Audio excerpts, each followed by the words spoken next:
Ada pepatah lama di kalangan prajurit elit Indonesia yang selalu diulang oleh para senior kepada juniornya di setiap malam latihan. Jangan pernah menyentuh keluarga prajurit. Jangan pernah menyentuh saudara prajurit. Karena kami tidak dilatih untuk menangis, kami dilatih untuk membalas. Pepatah itu bukan sekadar kata-kata kosong yang diucapkan untuk menakut-nakuti. Pepatah itu adalah janji. Sebuah kontrak darah yang ditandatangani setiap kali seorang prajurit memakai baret merahnya untuk pertama kali. Dan pada malam Jumat, 14 Maret 2019, sekelompok manusia yang menyebut diri mereka, geng motor Raja Wali Hitam, baru saja melanggar janji itu. Mereka tidak tahu, mereka tidak peduli, dan itulah kesalahan terbesar dalam hidup mereka. Sersan II Bagas Prasetyo, 31 tahun, adalah jenis manusia yang tidak banyak bicara. Posturnya tidak terlalu tinggi untuk ukuran prajurit, hanya 175 cm, tetapi setiap sentimeter tubuhnya dibangun dari 7 tahun latihan fisik yang tidak mengenal belas kasihan. Bahunya lebar, rahangnya kokoh, dan mata itulah yang membuat orang tidak nyaman. Bukan karena menyeramkan, justru sebaliknya. Mata Bagas terlalu tenang, terlalu datar, seperti permukaan danau di pagi hari sebelum badai datang. Bagas bergabung dengan Kopassus pada usia 22 tahun setelah lulus seleksi yang menyisihkan 847 dari 900 pendaftar. Dia tidak lulus karena keberuntungan. Dia lulus karena sejak umur 15 tahun, dia sudah berlari 10 km setiap pagi sebelum subuh di perbukitan Magelang kampung halamannya, membayangkan satu hari dia akan memakai baret merah kebanggaan itu. Mimpi itu terwujud. Dan 7 tahun kemudian, Bagas bukan hanya prajurit biasa. Dia adalah anggota grup 1 Kopassus, sudah menjalani 3 misi operasi di Papua, 1 misi di perbatasan Kalimantan, dan 2 kali ditugaskan dalam misi rahasia yang bahkan tidak tercatat dalam arsip resmi TNI. Tapi di luar semua itu, Bagas hanya mengenal dirinya sebagai satu hal. Saudara. Tim Bagas terdiri dari 5 orang. Mereka bukan sekadar rekan satu unit. Mereka adalah keluarga dalam pengertian yang paling murni dari kata itu. Kopral Randy Hartawan, 28 tahun, si pengocok suasana tim. Mulutnya tidak pernah berhenti. Di tengah operasi paling menegangkan sekalipun, Randy masih bisa melempar lelucon yang membuat semua orang, bahkan Bagas yang pendiam, tersenyum tipis. Tapi jangan salah, di balik tawa itu tersembunyi seorang penembak jitu dengan akurasi 94% bahkan dalam kondisi jarak jauh dan angin kencang. Sersan II Hendra Kusuma, 30 tahun, navigator dan ahli medan. Hendra bisa membaca peta topografi seperti orang lain membaca koran. Di hutan paling gelap tanpa GPS sekalipun, Hendra selalu tahu di mana dirinya berada dan kemana harus pergi. Dia juga ahli dalam satu hal lagi, memasak. Di setiap istirahat operasi, entah bagaimana Hendra selalu bisa membuat makanan lapangan terasa seperti masakan rumah. Prajurit 1 Dito Santoso, 26 tahun, bungsu tim. Anak Surabaya dengan logat Jawa Timur yang kental dan semangat yang tidak pernah padam. Dito adalah ahli komunikasi dan elektronik tim. Dia bisa meretas sistem komunikasi musuh, merakit alat penyadap dari komponen sederhana, dan dalam keadaan darurat, dia pernah memperbaiki radio yang rusak menggunakan kawat dan isi pena. Dito juga yang paling sering bercerita tentang keluarganya, tentang ibunya yang menunggu di Surabaya, tentang adik perempuannya yang baru masuk kuliah, tentang mimpinya membeli rumah untuk ibunya setelah pensiun dari militer. Dan yang terakhir, yang paling senior setelah Bagas, Sersan I Wahyu Firmansyah, 33 tahun. Wahyu adalah wakil komandan tim sekaligus sahabat tertua Bagas. Mereka masuk Kopassus bersamaan, menjalani seleksi bersamaan, jatuh dan bangkit bersamaan. 12 tahun persahabatan yang ditempa dalam lumpur, darah, peluh, dan kepercayaan yang tidak tergoyahkan. Wahyu berbeda dari Bagas dalam banyak hal. Kalau Bagas pendiam, Wahyu lebih terbuka. Kalau Bagas keras, Wahyu lebih bijaksana. Mereka saling melengkapi seperti 2 sisi dari koin yang sama, dan itulah mengapa tim mereka selalu berhasil pulang dari setiap misi. Wahyu juga baru saja menikah 8 bulan lalu. Istrinya, Laras, sedang hamil 4 bulan. Mereka sudah memilih nama untuk anaknya, Arjuna. Kalau laki-laki, Wahyu sangat senang dengan nama itu. Setiap kali ada kesempatan, dia akan mengeluarkan foto USG dari dompetnya dan menunjukkannya kepada siapa saja yang mau melihat. Lihat, gas. Itu tangannya. Kecil banget, ya? kata Wahyu suatu hari sambil menyodorkan foto itu ke hadapan Bagas. Bagas menatap foto itu sebentar, lalu mengangguk pelan. Mirip bapaknya. Kepalanya besar, kata Bagas datar. Wahyu tertawa keras. Sialan kamu, Gas. Itu adalah percakapan terakhir yang Bagas ingat dengan Wahyu. 2 hari sebelum semuanya berubah. Tim Bagas baru saja menyelesaikan rotasi tugas selama 4 bulan. 4 bulan di pegunungan Papua dalam misi pengamanan yang menguras fisik dan mental. 4 bulan tanpa sinyal, tanpa berita dari keluarga, tanpa tidur nyenyak. Ketika akhirnya mereka mendapat izin cuti 2 minggu, rasanya seperti terlahir kembali. Mereka merayakannya dengan makan malam bersama di warung sate langganan mereka di dekat markas. Warung Pak Joko yang sudah mengenal mereka sejak 5 tahun lalu dan selalu menyediakan meja khusus di pojok belakang untuk tim ini. 2 minggu, bro, kata Randy dengan mata berbinar, mengangkat gelas tehnya seperti sedang mengacungkan piala. 2 minggu gue mau tidur. Tidur doang. Gak mau ngapa-ngapain. Bong saut jitu. Lo pasti langsung main game sampai pagi. Itu juga tidur. Tidur mental. Semua tertawa. Bahkan Bagas ikut tersenyum. Senyum kecil yang langka, tapi nyata. Wahyu duduk di sebelah Bagas, mengunyah sate dengan tenang sebelum akhirnya berkata, gue mau ajak Laras ke Bandung. Cek kandungan sama sekalian honeymoon yang kemarin belum sempat. Kalian doain ya, semoga Arjuna sehat. Arjuna? Ulang Hendra sambil mengangguk pelan. Nama bagus, Yu. Tapi kayaknya dia bakal lebih ganteng dari bapaknya. Nah itu pasti, sambung Randy. Soalnya bapaknya jelek. Wahyu melempar tusuk sate ke arah Randy. Semua tertawa lagi. Malam itu berakhir dengan baik. Malam yang hangat, penuh tawa, penuh rencana. Malam yang terasa seperti hadiah setelah berbulan-bulan kerasnya kehidupan operasi. Tidak ada yang tahu bahwa itu adalah malam terakhir mereka berenam duduk bersama. Kota Bekasi bagian timur, di tahun 2019, punya problema yang sudah bertahun-tahun menggerogoti ketenangan warganya. Geng motor Raja Wali Hitam. Mereka bukan geng motor biasa dalam pengertian romantis yang sering digambarkan dalam film, sekelompok anak muda yang cinta kebebasan dan senang berkendara bersama.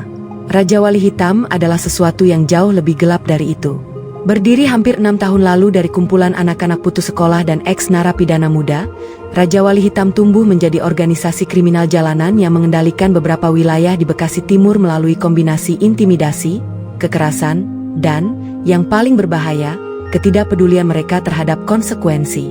Di puncak kekuasaannya, Raja Wali Hitam memiliki sekitar 60 anggota aktif yang terbagi dalam beberapa rombongan. Mereka beroperasi dalam berbagai skema, pemalakan warung dan minimarket, bisnis jasa, keamanan, ilegal, judi gelap, dan yang paling sering, tawuran dan kekerasan jalanan yang tidak jarang berakhir dengan nyawa melayang. Pemimpin mereka dipanggil Cobra. Nama aslinya Eko Budi Santoso, 34 tahun. Mantan preman pasar yang naik kelas menjadi ketua geng melalui satu prinsip sederhana. Jadilah yang paling kejam di antara yang kejam. Cobra tinggi, bertato dari leher hingga kedua lengannya, dan memiliki riwayat kriminal yang panjang, 2 kali masuk penjara, sekali untuk penganiayaan berat dan sekali untuk kepemilikan senjata tajam ilegal. Tapi setiap kali keluar, jaringannya justru semakin kuat. Cobra menikmati kekuasaannya. Dia menikmati cara orang-orang di lingkungannya menunduk ketika dia lewat, cara para pedagang kaki lima dengan cepat menyiapkan setoran ketika anak buahnya datang, cara polisi setempat, beberapa dari mereka, memilih menutup mata daripada berurusan dengan keributan. Cobra merasa tidak tersentuh, dan perasaan itu membuatnya ceroboh. Wahyu Firmansyah tidak seharusnya ada di sana. Rencana awalnya jelas.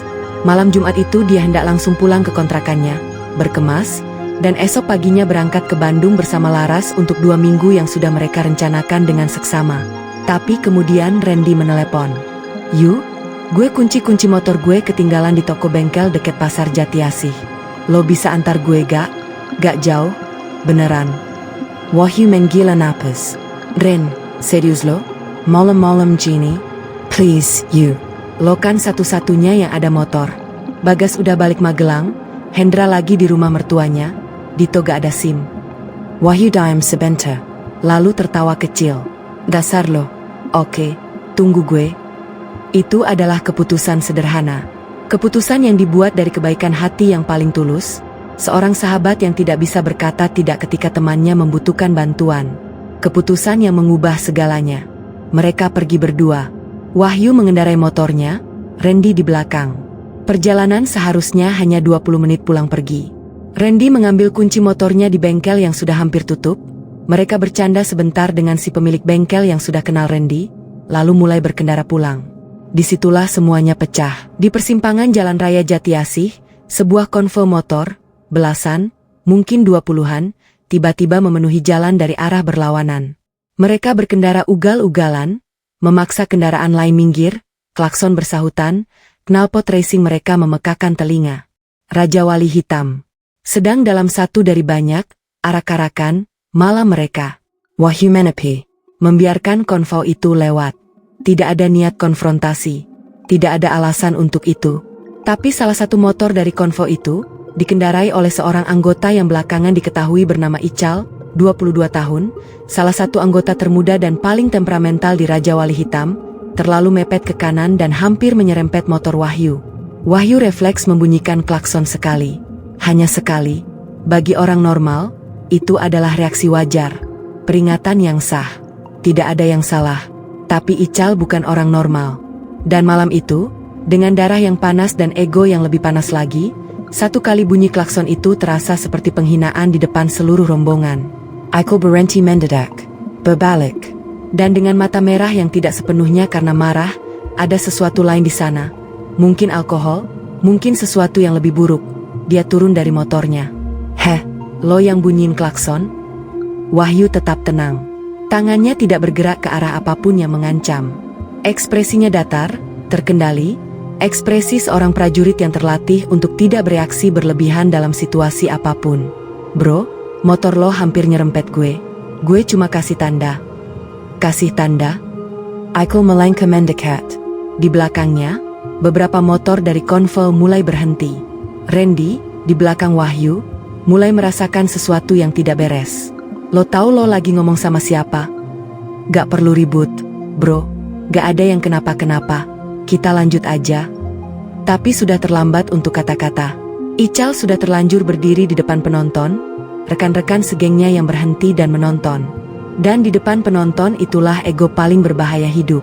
Ical melepaskan helm dari kepalanya dan melemparkannya ke motor Wahyu. Wahyu tidak bergerak. Turun, kata Ical. Turun lo. Dan kemudian semuanya terjadi terlalu cepat. Randy turun dari boncengan, mencoba menenangkan situasi. Bro, santai dulu. Tapi dua anggota Raja Wali Hitam yang sudah turun dari motor langsung mendorongnya mundur. Wahyu turun dari motor. Bukan untuk berkelahi, untuk bicara, untuk menyelesaikan ini secara dewasa. Karena Wahyu Firmansyah, dengan 12 tahun pengalaman militer dan mentalitas prajurit yang sudah ditempa ribuan jam, tahu bahwa satu pria berlatih melawan 20 preman jalanan bukan keberanian, itu kecerobohan. Dengerin gue, kata Wahyu dengan suara rendah tapi jelas. Gue gak mau masalah, gue gak mau ribut, gue cuma mau pulang. Untuk 1 detik, tampaknya itu cukup. Ical berdiri 2 langkah di depan Wahyu, mengepalkan tangan, tapi ragu. Lalu seseorang dari kerumunan, seseorang yang tidak terlihat jelas dalam kegelapan, berteriak, "Hajar aja, kau, jangan kebanyakan ngomong." Dan semuanya meledak. Ical melompat ke depan. Wahyu menangkis pukulan pertama, refleks bertahun-tahun pelatihan bekerja secara otomatis, dan membalas dengan 1 pukulan bersih yang membuat Ical mundur 2 langkah. Tapi itu hanya membuat situasi semakin buruk. Karena sekarang bukan hanya Ical yang bergerak, 20 orang bergerak.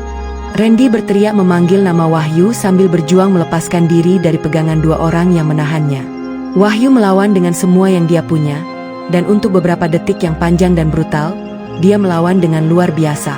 Pria itu adalah Kopassus.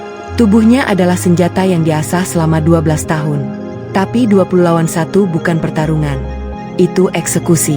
Mereka membawa senjata, rantai, selurit, batong basai. Dan ketika seorang pria di antara mereka, seseorang yang bahkan Randy tidak sempat melihat wajahnya dengan jelas dalam kekacauan itu, menghujamkan batang besi ke kepala bagian belakang Wahyu dari arah yang tidak terlihat, prajurit terbaik pun tidak bisa menghindarinya. Wahyu jatuh. Mereka tidak berhenti di situ. Randy akhirnya berhasil melepaskan diri dari pegangan. Dia seorang prajurit juga, dan ketika adrenalin menguasai tubuhnya sepenuhnya, Dua orang yang menahannya terlempar dan berlari ke arah Wahyu. Dia berteriak sekeras yang dia bisa, berharap ada orang, siapa saja, yang akan datang. Tapi jalanan itu sepi, dan Raja Wali Hitam sudah terlalu lama menguasai wilayah ini. Orang-orang yang mendengar tahu lebih baik untuk tidak keluar. Cobra, yang mengikuti dari kejauhan dengan motornya, akhirnya membunyikan klakson 2 kali, sinyal untuk bubar. Dan seperti kawanan burung yang mendengar peluit, Raja Wali Hitam menaiki motor-motor mereka dan lenyap ke dalam malam dalam hitungan detik.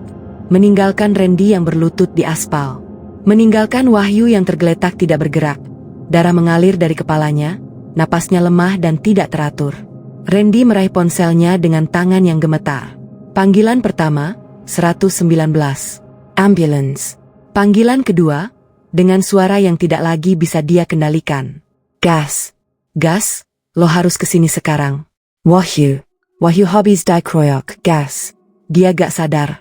Gas tolong.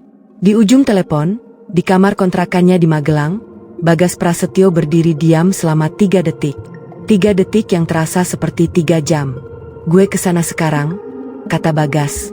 Suaranya tidak bergetar. Tidak sedikit pun. Lo jangan kemana-mana. Bagas tiba di IGD RSUD Bekasi pada pukul 2.17 dini hari. Dia berkendara selama hampir 4 jam tanpa berhenti, menembus malam dengan kecepatan yang seharusnya membuatnya ditangkap polisi. Tapi tidak ada yang menghentikannya. Mungkin karena tidak ada yang melihatnya. Mungkin karena tidak ada yang melihatnya. Atau mungkin karena ada sesuatu dalam cara dia berkendara, sesuatu dalam intensitas gerakannya, yang membuat orang secara naluriah minggir. Randy sudah ada di sana, duduk di kursi tunggu IGD dengan seragam yang bernoda darah, darah Wahyu, dan wajah yang terlihat 10 tahun lebih tua dari seharusnya. Hendra dan Dito menyusul tidak lama kemudian, setengah berlari masuk dari pintu IGD. Tidak ada yang bicara lama. Randy menceritakan semuanya dengan suara yang pelan dan terputus-putus. Bagas mendengarkan tanpa memotong, tanpa ekspresi. Hanya mendengarkan, menyimpan setiap detail ke dalam memorinya yang terlatih. Nama gang, lokasi kejadian, deskripsi pelaku yang sempat dilihat Randy, jumlah orang, jenis senjata yang digunakan. Kemudian dokter keluar dari ruang tindakan. Ekspresinya sudah cukup bercerita sebelum dia membuka mulut. Keluarga Bapak Wahyu Firmansyah.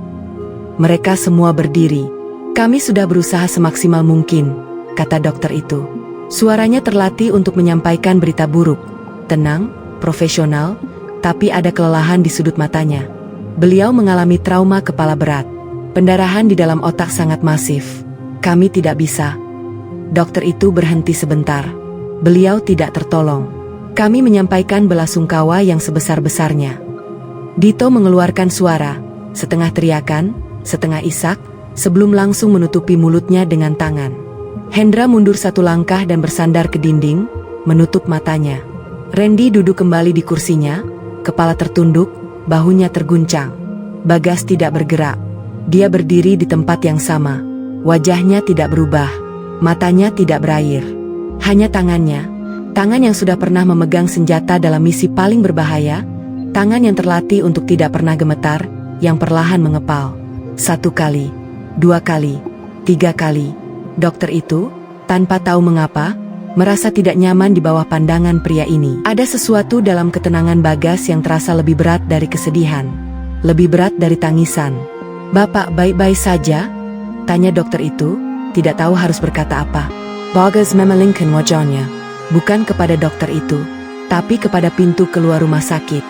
Ke arah kota yang terbentang di luar sana, di bawah lampu-lampu malam yang tidak peduli bahwa salah seorang putra terbaik bangsa baru saja gugur di aspal jalanan karena keangkuhan sekelompok preman. Saya baik-baik saja, kata Bagas akhirnya. Helen, hampir seperti berbisik.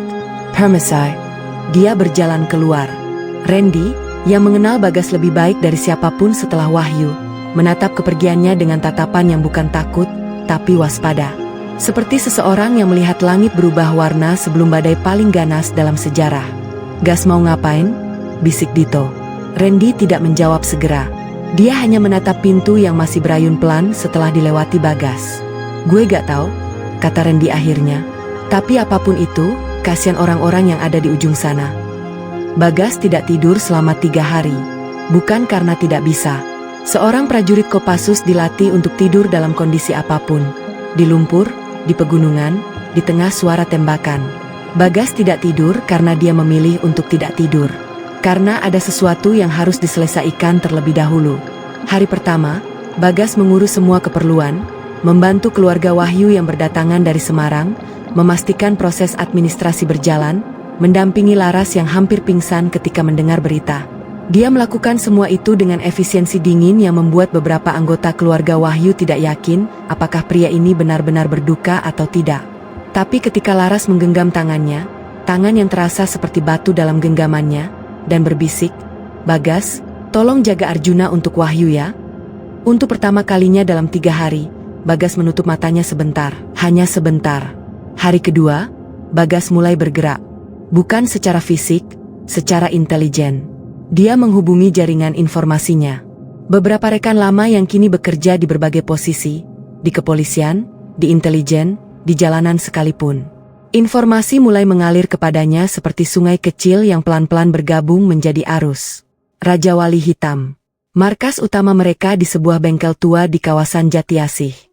Pemimpin mereka, Kobra, nama asli Eko Budi Santoso. Anggota aktif sekitar 60 orang.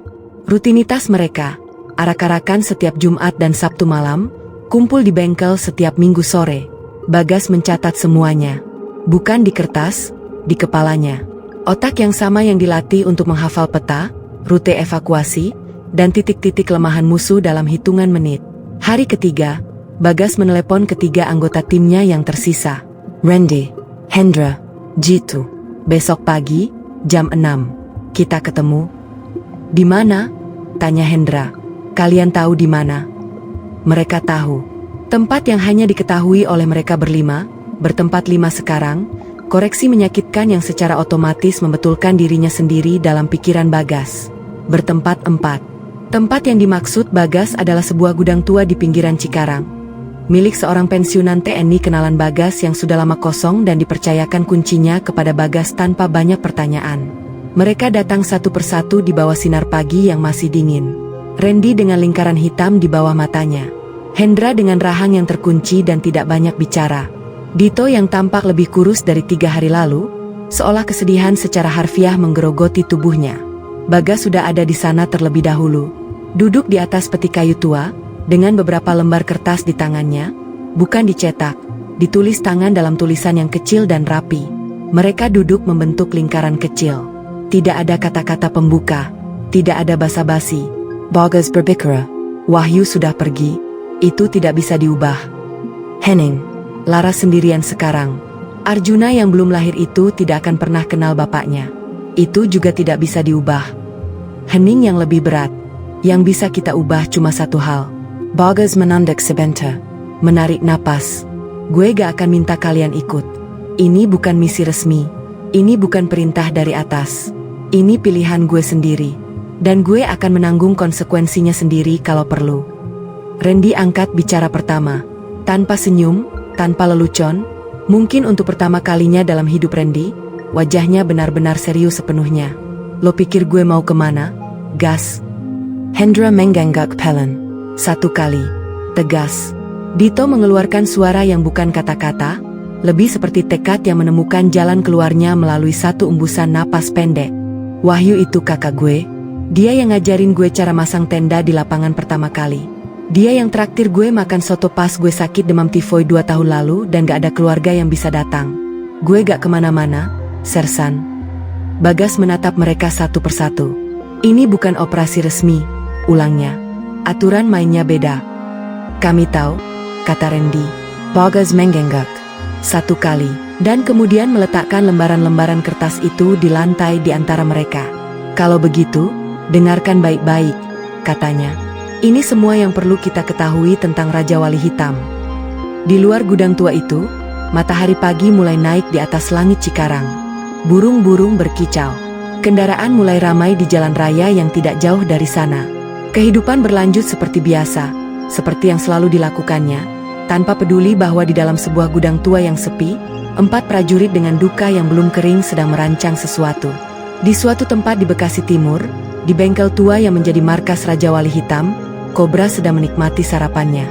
tidak tahu, tidak peduli, terlalu yakin dengan kebalnya sendiri. Di suatu tempat di Semarang, Laras Firmansyah meletakkan tangannya di atas perutnya yang mulai membesar, berbisik sesuatu yang tidak terdengar oleh siapapun. Dan di dalam gudang itu, Bagas Prasetyo untuk pertama kalinya dalam 4 hari membuka matanya yang lelah. Bukan karena kantuk, tapi karena duka yang disimpan di tempat yang sangat dalam, dan melihat wajah-wajah ketiga saudaranya yang tersisa. Ada sesuatu yang bergeser dalam dirinya. Sesuatu yang pernah dinamai, kesabaran, dan prosedur, dan aturan. Sesuatu yang 12 tahun militer tanamkan dengan susah payah. Berjeza. Dan di tempatnya, tumbuh sesuatu yang lebih tua, lebih primitif, dan dalam konteks ini, lebih jujur. Tekad. Sederhana, senyap, dan tidak bisa dihentikan seperti arus bawah laut. Raja Wali Hitam sudah menghitam langit mereka. Sekarang saatnya baret merah yang berbicara. Ada satu hal yang membedakan prajurit elit dari manusia biasa yang marah. Manusia biasa yang marah bertindak dengan emosi. Mereka bergerak cepat, gegabah, didorong oleh gelombang amarah yang membakar akal sehat. Mereka menyerang tanpa perhitungan. Dan biasanya, mereka kalah. Prajurit elit yang marah melakukan sesuatu yang jauh lebih berbahaya. Mereka merencanakan. Bagas menghabiskan 3 hari berikutnya bukan untuk diam, bukan untuk berduka di sudut kamar, bukan untuk memukul dinding. Dia menghabiskan 3 hari itu untuk duduk, berpikir, dan menyusun setiap langkah dengan presisi yang sama seperti ketika dia merencanakan operasi di medan perang paling berbahaya sekalipun. Gudang tua di Cikarang itu berubah fungsi menjadi ruang operasi sementara. Dito, dengan keahlian teknisnya yang luar biasa, memasang kamera pengawas kecil di 3 titik di luar gudang sebagai sistem peringatan dini. Hendra membentangkan peta wilayah Bekasi Timur di dinding dan mulai menandai titik-titik penting dengan spidol merah. Randy mengurus logistik, makanan, air, dan beberapa perlengkapan yang mereka kumpulkan dari berbagai sumber tanpa menimbulkan kecurigaan. Dan Bagas duduk di tengah semuanya, seperti jantung dari sebuah mesin yang mulai berputar. Kita tidak bisa masuk dengan cara kasar, kata Bagas pada pertemuan kedua mereka di gudang itu. Suaranya tenang, terlalu tenang untuk situasi ini, tapi justru itulah yang membuat ketiga anggota timnya mendengarkan dengan sangat serius. Mereka 60 orang, kita 4. Dalam pertarungan terbuka, itu bukan keberanian, itu bunuh diri. Jadi kita main pintar, sambung Hendra, lebih pernyataan daripada pertanyaan. Kita main seperti yang diajarkan, koreksi Bagas. Identifikasi struktur, temukan kelemahan, pisokan, lampukan, satu persatu. Randy mengganggu pelan. Pohon yang kelihatan kokoh pun tumbang kalau akarnya sudah lapuk. Tepat. Dito mengangkat tangan sedikit. Gas, tapi ini bukan operasi resmi. Kita gak punya backup. Gak ada medis. Gak ada. Gue tahu, potong Bagas. Matanya bertemu dengan mata Dito. Makanya gue tanya sekali lagi sekarang, dan ini kesempatan terakhir untuk mundur tanpa ada yang menghakimi. Setelah ini, gak ada jalan kembali. Hening selama hampir 10 detik. Tidak ada yang bergerak ke arah pintu. Bagas menggengak. Baik, kita mulai. Langkah pertama dalam setiap operasi militer adalah intelijen. Kenali musuhmu lebih baik dari dia mengenal dirinya sendiri. Selama 5 hari berikutnya, tim Bagas melakukan pengintaian. Bukan pengintaian kasar, tidak ada yang mangkal di depan bengkel dengan wajah mencurigakan. Ini pengintaian halus, tak kasat mata, yang hanya bisa dilakukan oleh orang-orang yang pernah melakukannya ratusan kali di medan yang jauh lebih berbahaya. Dito menyamar sebagai tukang ojek online di sekitar kawasan Jatiasi selama 4 hari berturut-turut. Dengan jaket hijau ojek online dan helm yang menutupi wajahnya, dia adalah furnitur manusia yang tidak dilihat oleh siapapun, dan justru karena tidak dilihat, dia melihat segalanya. Dia mengamati ritme keluar masuk orang di bengkel tua markas Raja Wali Hitam, mencatat jam-jam ramai dan jam-jam sepi, mengidentifikasi siapa yang datang dan pergi. Hendra bergerak lebih jauh, ke warung-warung sekitar, ke pos ronda yang masih aktif meski hanya setengah hati, ke kedai kopi tempat para pedagang kaki lima yang sudah bertahun-tahun membayar setoran kepada Raja Wali Hitam berkumpul. Dengan cara berbicaranya yang hangat dan tidak mengancam, Hendra menggali informasi dari orang-orang yang sudah lama menyimpan kemarahan mereka dalam diam. Mereka tidak tahu siapa Hendra. Mereka hanya tahu bahwa ada seseorang yang akhirnya mau mendengar. Randy menggunakan jaringan lamanya, rekan-rekan dari masa kecilnya yang kini tersebar di berbagai lapis masyarakat Bekasi, untuk mendapatkan informasi dari sudut yang berbeda. Siapa pemasok Raja Wali Hitam? Siapa yang melindungi mereka dari atas? Siapa di antara anggotanya yang hanya ikut-ikutan karena takut versus yang benar-benar fanatik kepada Cobra? Dan Bagas sendiri? Dia bergerak paling tidak terlihat dari semuanya. Setiap pagi sebelum subuh, Bagas jogging di sekitar kawasan Jatiasih, seorang pria yang berolahraga pagi, tidak lebih. Tapi matanya bekerja keras. Merekam layout jalan, mencatat titik buta kamera keamanan, mengidentifikasi rute masuk dan rute keluar yang mungkin tidak diperhatikan orang biasa. Di kepalanya, peta 3 dimensi kawasan itu terbentuk dengan sendirinya, lengkap dengan setiap gang sempit, setiap bangunan kosong, setiap titik strategis. Pada hari kelima, mereka duduk kembali di gudang dan menyusun apa yang sudah dikumpulkan. Hasilnya cukup untuk membuat bahkan prajurit berpengalaman terdiam sejenak. Struktur Raja Wali Hitam ternyata lebih rapi dari yang terlihat di permukaan. Cobra bukan sekadar preman kasar yang memimpin melalui kekuatan fisik semata, dia cerdik. Di bawahnya ada 3 wakil yang masing-masing mengontrol, rombongan, kelompok-kelompok yang beroperasi di subwilayah berbeda. Wakil pertama, dipanggil Setan, nama asli Arman, 30 tahun. Tinggi besar, bekas binaragawan, bertanggung jawab atas operasi, keamanan, ilegal dan penagihan setoran dari pedagang. Dia adalah otot dari operasi Raja Wali Hitam. Wakil kedua, dipanggil Kucing, nama asli Faris, 27 tahun.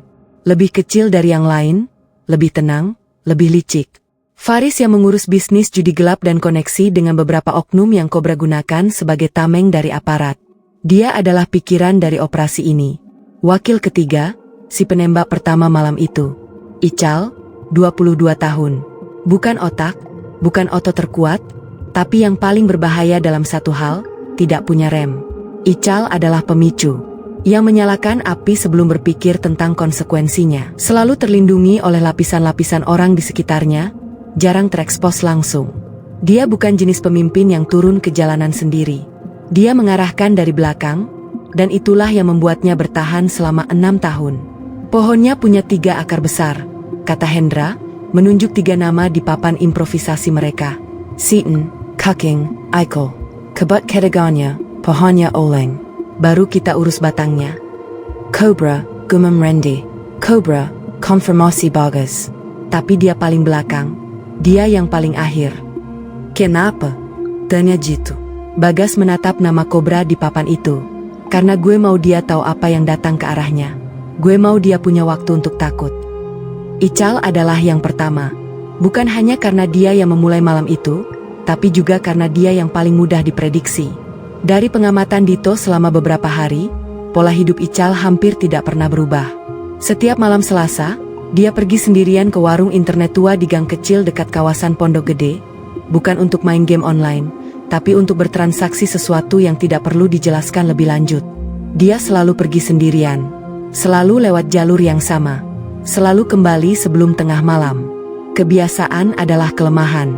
Malam Selasa itu, Ical memarkir motornya di depan warnet, masuk, dan tidak keluar selama hampir 2 jam.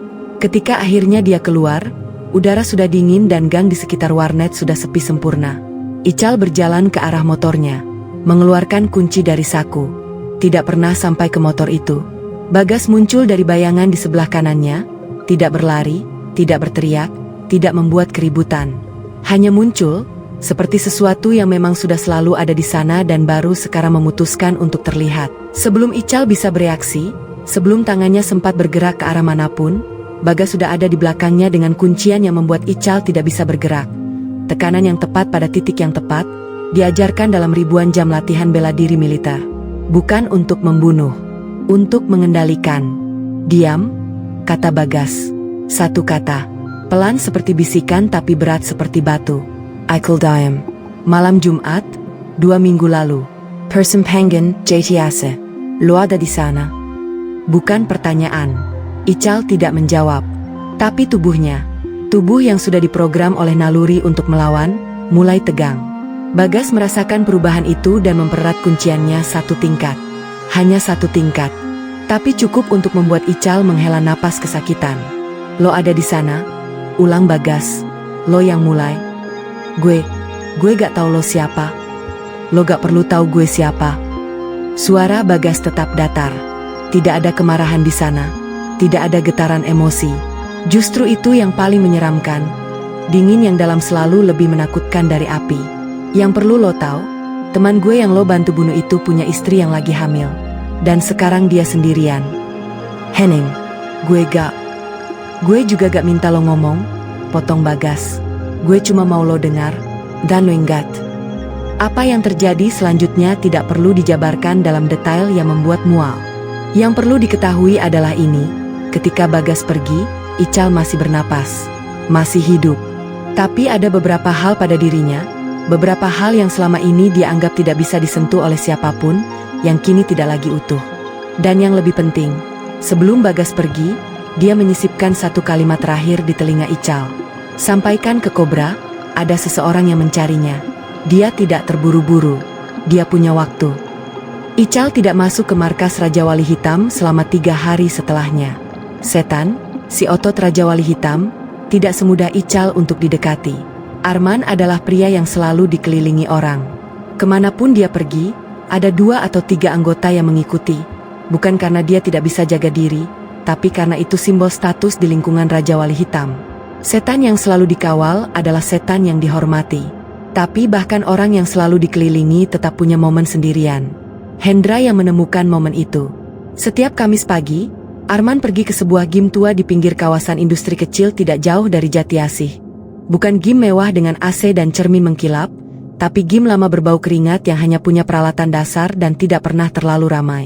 Dia pergi sendiri, selalu. Karena bagi Arman, waktu latihan adalah waktu pribadinya, satu-satunya waktu dalam seminggu di mana dia bukan setan, bukan wakil Kobra, bukan siapa-siapa selain seseorang yang ingin mengangkat besi dengan tenang. Kebiasaan itu juga adalah kelemahannya. Kamis pagi itu, Randy dan Hendra sudah ada di gym itu 2 jam sebelum Arman tiba. Mereka berlatih seperti anggota gym biasa. Dan memang, dengan tubuh yang terbentuk dari bertahun-tahun latihan militer, mereka tidak terlihat aneh di sana. Ketika Arman masuk dan mulai pemanasan, Hendra dan Randy bergerak ke area yang berbeda. Menunggu. Membiarkan Arman masuk ke ritme latihannya, membiarkan kewaspadaannya turun sedikit demi sedikit seperti air yang menguap. Gym itu punya satu ruang perlengkapan di belakang, tempat menyimpan barbel cadangan dan matras. Tidak ada kamera di sana. Setengah jam setelah Arman tiba, ketika dia masuk ke ruang perlengkapan untuk mengambil sabuk angkat beban tambahannya, Bagas sudah menunggunya di dalam. Arman mengira dia melihat bayangan, lalu menyadari bahwa bayangan tidak memiliki mata yang menatap balik. Siapa lo? Dia tidak menyelesaikan kalimat itu karena Randy sudah menutup pintu dari luar, dan Hendra sudah memblokir satu-satunya jendela sempit di ruangan itu. Arman adalah pria besar, sangat besar. Dan dia bukan tanpa kemampuan. Bertahun-tahun sebagai preman jalanan plus latihan fisik intensif membuat dia lawan yang serius bagi kebanyakan orang. Tapi Bagas bukan kebanyakan orang. Pertarungan di ruang sempit itu berlangsung kurang dari 2 menit. Bukan karena Arman menyerah cepat, justru sebaliknya, dia melawan dengan segenap tenaganya. Tapi karena Bagas tidak bertarung seperti orang yang ingin menang. Dia bertarung seperti orang yang sudah tahu hasilnya dan sekarang hanya menyelesaikan prosedur. Setiap gerakan Arman sudah dibaca sebelum dieksekusi. Setiap serangan diantisipasi, dialihkan, dibalas dengan presisi yang tidak memberi Arman ruang untuk berpikir ulang. Ketika akhirnya Arman terduduk di sudut ruangan dengan napas yang terengah dan beberapa bagian tubuhnya yang tidak akan berfungsi normal dalam beberapa hari ke depan, Bagas berjongkok di depannya. "Lo kenal nama Waju Firmansyah?" Arman tidak menjawab. Matanya masih menunjukkan campuran antara kesakitan dan kemarahan. "Lo gak perlu kenal," lanjut Bagas. "Orang yang kalian bunuh itu gak perlu lo kenal untuk membuat apa yang kalian lakukan jadi salah. Tapi gue mau lo tahu namanya. Wahyu Firmansyah, Sersan 1, Kopassus." Sesuatu berubah di mata Arman ketika kata itu diucapkan. "Kopassus, sampaikan ke Kobra," kata Bagas sambil berdiri. "Seseorang sedang dalam perjalanan." Kobra mendengar laporan Ical 3 hari setelah kejadian di Gang Warnet. Dia mendengar laporan Arman 4 hari setelah kejadian di gym. 2 laporan itu saja sudah cukup untuk pertama kalinya dalam bertahun-tahun membuat Eko Budi Santoso merasakan sesuatu yang asing dan tidak menyenangkan di dadanya. Sesuatu yang rasanya seperti kekhawatiran. Di markas bengkelnya, Kobra memanggil Faris. Si kucing, wakilnya yang paling cerdas.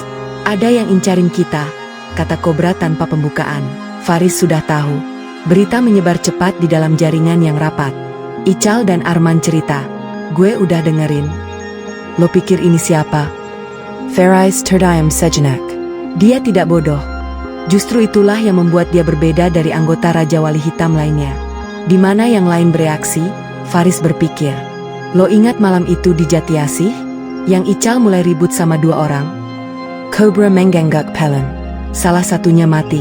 Yang satu lagi yang selamat, dia yang bilang ke Ical tentang Kopassus. Gue sudah cari tahu. Faris meletakkan ponselnya di meja.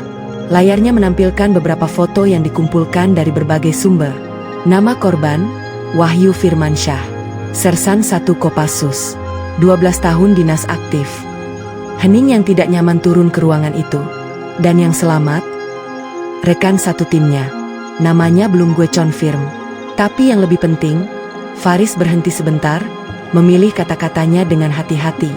Cara dia bergerak, cara dia masuk dan keluar tanpa jejak, cara dia tahu di mana dan kapan harus ada. Ini bukan preman yang mau balas dendam, bos. Ini orang terlatih. Kobra berdiri dan mulai mondar-mandir. Kebiasaan lamanya ketika menghadapi masalah yang tidak bisa diselesaikan dengan otot semata. Tambah pengamanan. 4 orang di luar setiap malam. Gak ada anggota yang keluar sendirian sampai ini beres. Dan kalau dia datang ke sini langsung. Kobra berhenti. Menoleh ke Faris dengan ekspresi yang ingin terlihat percaya diri tapi tidak sepenuhnya berhasil. Ber-40 orang di dalam markas malam ini. Gue mau lihat dia coba masuk. Faris menggigak. Tapi dalam kepalanya yang selalu berputar, dia tidak bisa mengenyahkan satu pikiran yang mengganggunya. Orang yang sudah berhasil masuk ke dekat Ical dan Arman tanpa terdeteksi, apakah dia akan peduli dengan berapa banyak orang ada di dalam markas? Faris berbeda dari Kobra, setan, dan Ical dalam satu hal fundamental. Dia tahu kapan harus berhenti. Dan setelah malam dia berbicara dengan Kobra tentang tamu, mereka yang tidak diundang, Faris mulai berpikir bahwa mungkin saat ini adalah waktu yang tepat untuk berhenti. Bukan karena pengecut, tapi karena cerdas. Faris sudah 6 tahun di Raja Wali Hitam, dan dalam 6 tahun itu dia melihat banyak hal. Dia melihat bagaimana orang yang terlalu yakin dengan kekuasaannya akhirnya jatuh. Dia melihat pola. Dan pola yang dia lihat sekarang, seseorang yang bergerak sistematis, metodis, satu persatu, tidak menunjukkan tanda-tanda berhenti. Ini bukan ancaman yang bisa diselesaikan dengan menambah anggota keamanan. Ini adalah seseorang yang punya tujuan. Dan orang yang punya tujuan lebih berbahaya dari 10 orang yang punya kemarahan. Faris mulai berpikir untuk menghubungi koneksi-koneksi yang selama ini dia pelihara sebagai jalan keluar darurat, beberapa nama di kepolisian, 1 orang di kejaksaan yang selama ini bekerja sama dengan Raja Wali Hitam dalam arti yang tidak resmi. Tapi sebelum dia sempat melakukan itu, sebelum langkah mundurnya sempat terwujud, Bagas sudah memperhitungkan kemungkinan itu. Malam ketika Faris keluar sendirian untuk menemui salah satu koneksi polisinya, dia mendapati bahwa perjalanannya tidak seprivat yang dia kira. Pertemuan dengan sang polisi berlangsung di sebuah restoran kecil yang sepi di pinggiran kota. Mereka duduk di pojok, bicara dengan suara rendah. Pikiran Faris sudah separuh teralihkan oleh rencana-rencana exit strategi yang sedang disusunnya. Dia tidak menyadari bahwa di meja di sudut yang berlawanan, seorang pria duduk sendiri dengan secangkir kopi dan koran, Hendra, yang dalam 4 tahun beroperasi di berbagai misi telah mengembangkan kemampuan untuk terlihat seperti furnitur ruangan apapun yang dia masuki. Hendra tidak menghampiri Faris malam itu. Tidak perlu. Yang perlu dia lakukan hanyalah mendengar, mengamati, dan kembali ke gudang dengan informasi yang mereka butuhkan. Faris punya koneksi pelindung. Itu artinya pendekatan ke Faris harus berbeda dari Ical dan Arman. Ketika Bagas mendengar laporan Hendra, dia duduk diam sebentar. Bapeke. Faris itu aset berharga Kobra, kata Bagas akhirnya. Tapi dia juga yang paling mungkin mengorbankan Kobra kalau keadaannya tepat. Maksudnya, tanya jitu. Orang cerdas yang terjebak di tempat yang salah selalu punya satu keinginan. Jawab Bagas.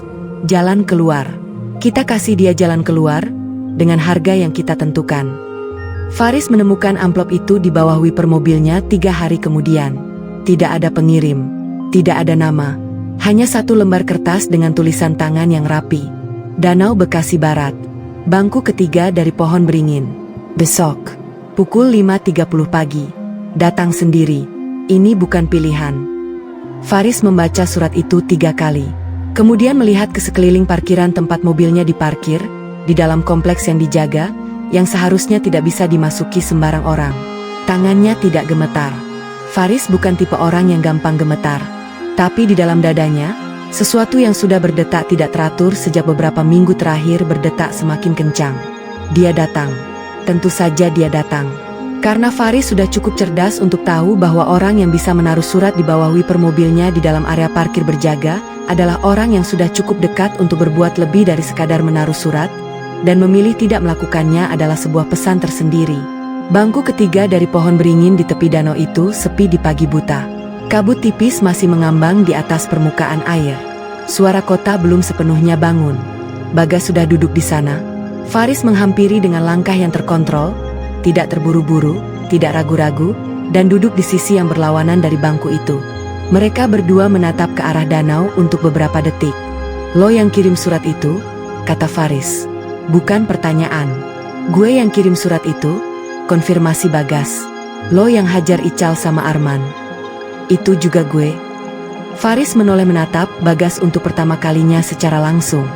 Dia menganalisis pria di hadapannya, postur, cara duduk, cara bicara. Semua hal yang terlatih matanya selama 6 tahun bergaul dengan berbagai tipe manusia. "Kopassus," kata Faris akhirnya. Satu kata. Bagas tidak mengkonfirmasi maupun menyangkal. "Apa yang lo mau dari gue?" tanya Faris. "Kobra," jawab Bagas langsung. "Informasi tentang rutinitas, kebiasaan, kapan dan di mana dia bisa gue temui tanpa lapisan-lapisan orang di sekitarnya. Dan kalau gue gak mau? Gue sudah punya koneksi lo dengan inspektur." Bagas menyebut satu nama yang membuat Faris menegakkan bahunya seketika. Semua yang sudah dibicarakan, termasuk nominal yang berpindah tangan. Gue bisa pastikan itu sampai ke tempat yang tepat. Dan kita sama-sama tahu apa artinya itu buat karir seseorang, dan buat lo sendiri. Hening yang panjang.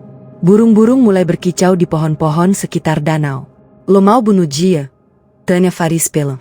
Bagas tidak menjawab langsung. Menatap permukaan danau yang mulai berkilau ditimpa cahaya pagi pertama. "Gue mau bicara sama dia," kata Bagas akhirnya. Cara Bagas mengucapkan kata "bicara" membuat Faris memahami bahwa ada definisi yang lebih dalam dari kata itu dalam konteks ini. Faris duduk dengan pikiran yang berputar. Menimbang opsi. Menghitung risiko dan peluang dengan kecepatan yang mengagumkan. Lalu akhirnya, Kobra punya satu kebiasaan yang bahkan Arman dan Ical gak tahu, kata Faris pelan. Setiap Rabu malam, dia pergi ke kuburan lama di ujung selatan Jatiasih. Sendirian, selalu sendirian. Dia ziarah ke makam ibunya. Satu-satunya momen dalam seminggu di mana dia bukan Kobra, dia hanya Eko. Bagas tidak bergerak. Mendengarkan. Dia selalu datang jam 9 malam, setelah Isya, parkir di gerbang selatan. Jalan kaki 300 meter ke dalam. Makam ibunya ada di blok C, baris ke-7 dari barat. Bagas mengangguk satu kali.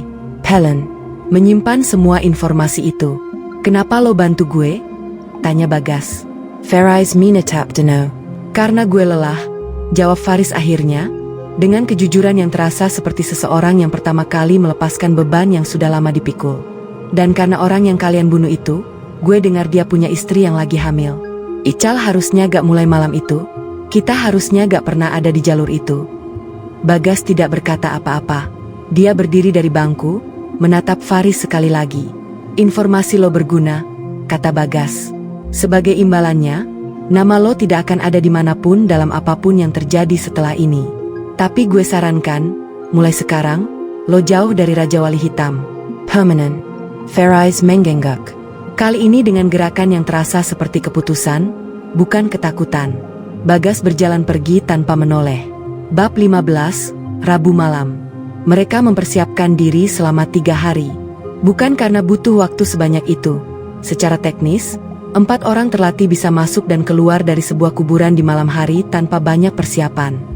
Tapi Bagas menginginkan ini sempurna. Bukan sempurna dalam artian militer semata, sempurna dalam artian yang lebih personal. "Kita gak akan kemana-mana sampai semua variabel clear," kata Bagas. "Ini bukan tentang cepat.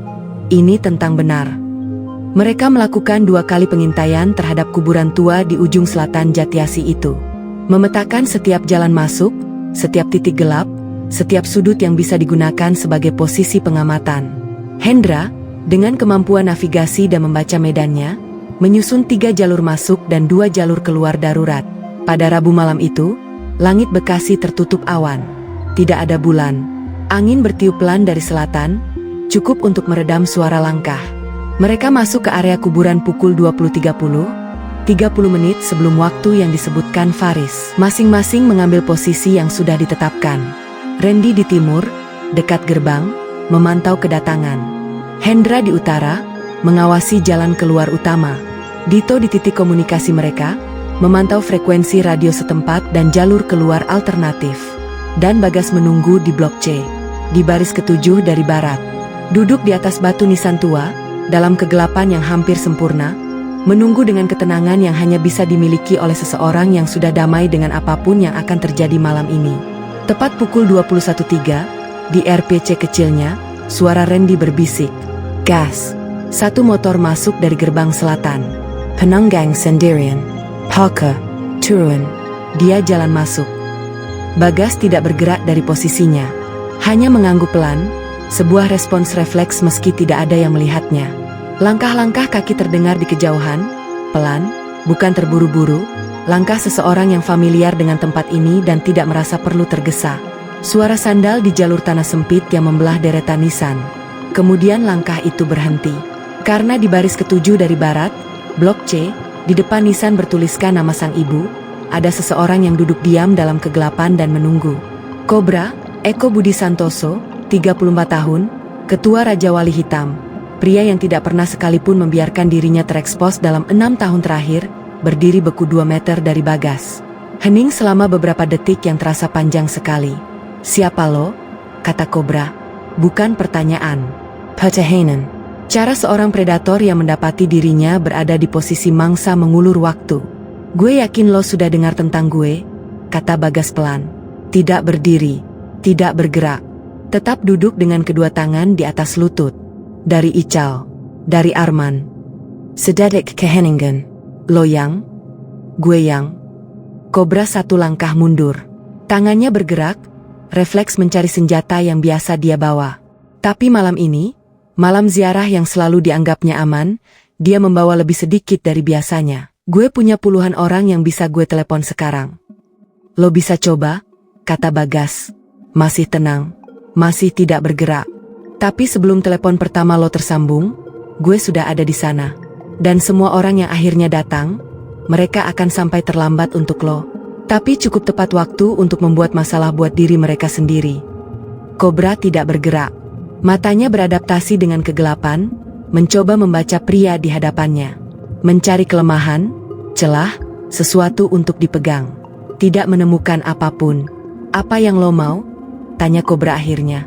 Suaranya masih mencoba terdengar keras, tapi ada sesuatu di bawah permukaan itu yang sudah retak. Bagas berdiri, perlahan, tidak terburu-buru. Dalam kegelapan kuburan itu, dengan hanya suara angin dan jauh di kejauhan desing kendaraan di jalan raya, dia berdiri penuh dan menatap pria yang ada di depannya. "Gue mau lo tahu nama dia," kata Bagas. Wahyu Firmansyah, 33 tahun, 12 tahun prajurit Kopassus. Baru 8 bulan menikah. Istrinya lagi hamil 4 bulan waktu lo dan geng lo bunuh dia di Jatiasih karena 1 kali bunyi klakson. Kobra tidak menjawab. "Wahyu Firmansyah," ulang Bagas. Lebih pelan, lebih berat. "Lo harus ingat nama itu sampai akhir hidup lo." Bab 16. Akhir yang bukan akhir. Apa yang terjadi di kuburan malam itu tidak akan pernah ada dalam laporan resmi manapun. Tidak ada tembakan, tidak ada mayat. Bagas bukan eksekutor, dan meski dukanya dalam dan kemarahannya nyata, dalam dirinya ada sesuatu yang Kopassus tanamkan selama 12 tahun yang tidak bisa dicabut begitu saja, kehormatan. Dia datang bukan untuk membunuh Kobra dalam kegelapan kuburan. Itu terlalu mudah dan terlalu tidak bermakna. Yang Bagas bawa malam itu adalah sesuatu yang lebih berat dan lebih bertahan lama dari kematian. Ketakutan yang sesungguhnya. Ketika Bagas meninggalkan kuburan itu, berjalan tenang ke arah yang berlawanan dari pintu masuk, lenyap ke dalam malam seperti dia tidak pernah ada di sana, Kobra masih berdiri di tempat yang sama selama hampir 5 menit. Berdiri, tidak bergerak. Dengan kaki yang tidak sepenuhnya stabil dan pikiran yang berlari ke segala arah sekaligus. Untuk pertama kalinya dalam bertahun-tahun, Eko Budi Santoso benar-benar takut. Bukan takut dalam pengertian yang dia kenali selama ini, takut dalam perkelahian, takut tertangkap polisi, takut saingan yang lebih kuat. Semua itu adalah ketakutan yang bisa diatasi dengan kekuatan, uang, atau koneksi. Ini berbeda.